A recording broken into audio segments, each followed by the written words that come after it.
We have a problem, guys. The koi pond is frozen over. We've had another record cold snap. It's been super cold and you can see it is frozen solid all the way across. We need to make sure that the koi are okay. I'm not sure what happens when the fish completely freeze, like frozen solid. I think we're gonna cut some holes, look in there and see if we can find them, make sure that they're okay, and maybe break a bunch of ice and try to just like remove it as best that we can. I gotta see what tools we have up here at the house. I don't think I have any like official icebreakers or anything. Ooh, here we go.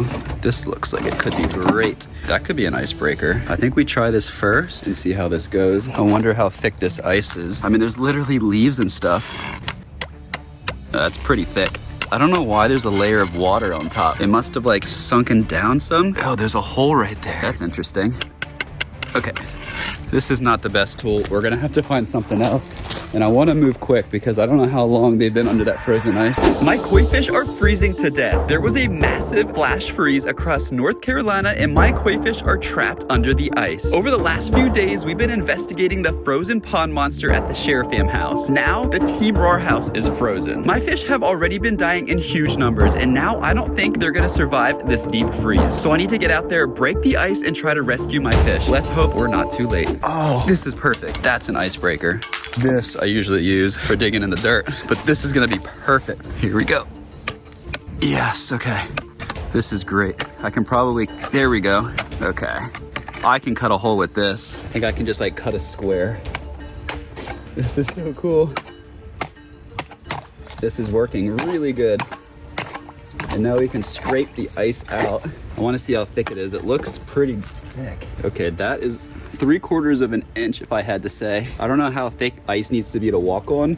I think this is getting pretty close. I think ice road truckers, correct me if I'm wrong, when they drive way out over lakes, I think it only needs to be 4 inches thick. Maybe thicker than that. I just heard, I don't know. You guys might need to fact check me. We can also put it up if we can find the info. But when I heard the number, it was surprisingly a lot thinner than I thought to drive massive semi trucks way out miles onto a big lake. There we go. That's our hole. We can already see down to the bottom. So now I'm gonna grab the underwater camera. Let's stick it down there and see if we can find any fish. Also, the oxygen in the water that the fish need to breathe happens through the contact of air. So when this is sealed over, it's having a harder time for the oxygen to get in there, which could ultimately be bad for the fish. I really hope they're okay and they're swimming around. I got a nice long selfie pole, came prepared. Really curious. These poor fish have been through so much, guys. There's like some crazy thing living at the bottom I've not been able to catch, but it has been attacking the fish. It's killed so many. We probably at this point, our casualty count is probably well over 10. And it's really bad because it was happening like 1 or 2 per week for like multiple weeks back to back to back, honestly for over a month. So honestly, now the next thing that they're having to survive is ice. It doesn't normally freeze down here, so they're probably not used to that. Let's get the camera fired up. Here we go. Putting it under the ice. I'm kind of going in blind right now, but I'll just check the footage out so I'll see it. All right, I'm just gonna do a sweep and just kind of look around, see if we can find anything. They could be to the right of me, they could be to the left, they could be all over. I'm not sure where they're gonna hang out, but we literally are just looking under the ice. Kind of like ice fishing. All right, I do want to hurry though. This is kind of scary to think that they're just down there. Okay, here we go. We're gonna drop it down. Whoa, there's like plants down there. Is that a flower? Or are those leaves? There's a lot of like seaweed, algae growing on the bottom. I did not expect that. And I don't see a single fish in sight. That is not good. Well, we might need to cut another hole, maybe on a different spot. I think we should just go right here. This will give us another great view. This is a good spot. I think we cut right there, look around, see what we can find. Hole number 2. It's thicker here. This is really thick ice. Trying to cut another square. There we go. It's looking pretty good. Got to do these 2 edges and we should have a hole. There we go. Pull that piece out. That is pretty cool. That's a big piece of ice. Kind of looks like Africa. I see the ledge under there. We're gonna have to go a bit wider.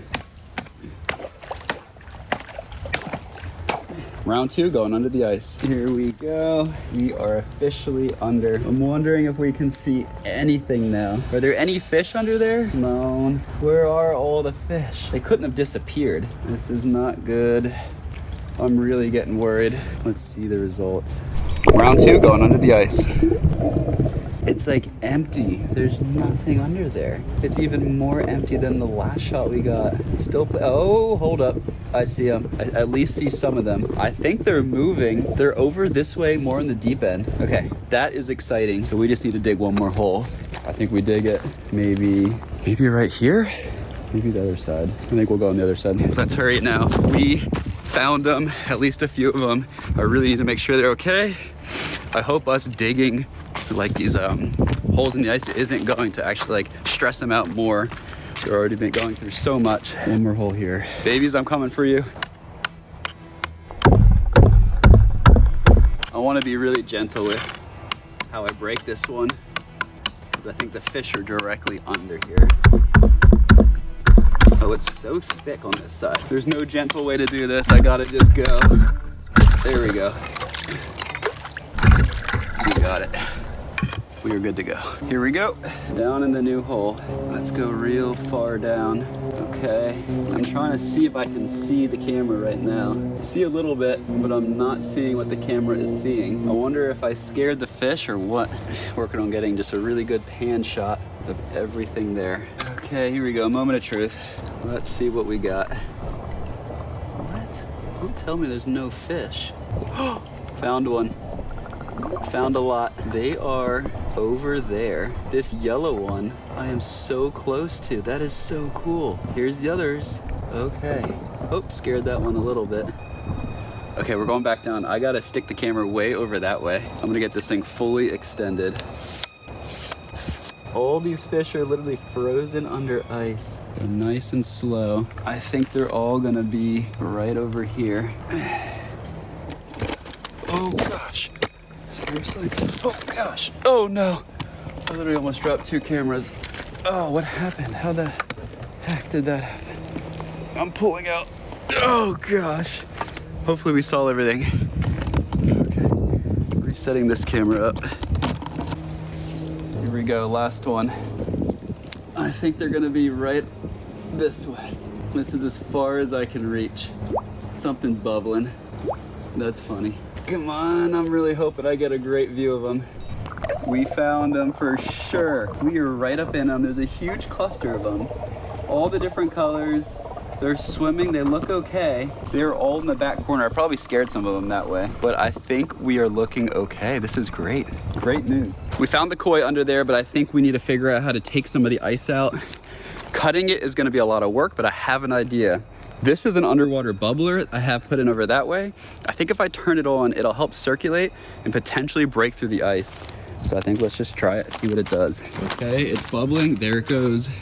I'm hoping that the air under here might break the ice up. All that has a lot of lift, so it might crack it. So far it's not doing anything. It looks super cool though, look at all these bubbles.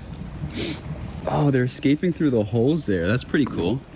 It is actually starting to cut a hole.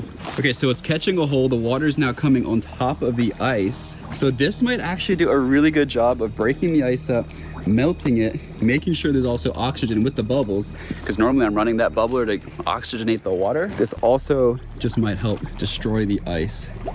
So let's see what happens. We're running out of battery, but I gotta see what this looks like. That probably looks so cool. Underwater in the ice. The bubbler is chugging. All of this water is coming across the ice, and I think this is warmer water that isn't frozen. So hopefully this will start melting the ice. At the very least, it's gonna oxygenate the water. The koi are down there in the deep end, which is probably the warmest water, so they're kind of like hugging down and kind of herding together, kind of like penguins when a big storm comes. Before we go, I want to flash back to earlier today when I first discovered the frozen koi pond. I need to check on the koi pond because I have no idea if those fish have ever seen weather like this, or if they've even seen snow or anything like that either. Oh no, guys. The koi pond is legit frozen over. I have never seen it like this. I hope that's okay. Can they survive? I've never seen it frozen over. Oh my gosh. This is a little concerning, guys. I might need to like break the ice. And I feel like oxygen doesn't get down in there. You can see the pine needles that fell off the trees are frozen in there. The sun is coming out and the trees are basically like re-snowing. They're dripping not just like drops of water, but like frozen raindrops. You can see it on the ice almost as if it's hailing. It's kind of trippy sensation because it's literally so sunny out and yet it's hailing. There's literally not a cloud in sight, yet it's like raining. This is actually so crazy feeling. Wow, and it does honestly look like a winter wonderland, especially with that tree right there. It's got white frozen all over it. Okay, this might be another koi rescue day. All right, I'm gonna go grab some supplies. I do feel so bad for the koi that they're having to deal with this extra cold temperature that they're not used to.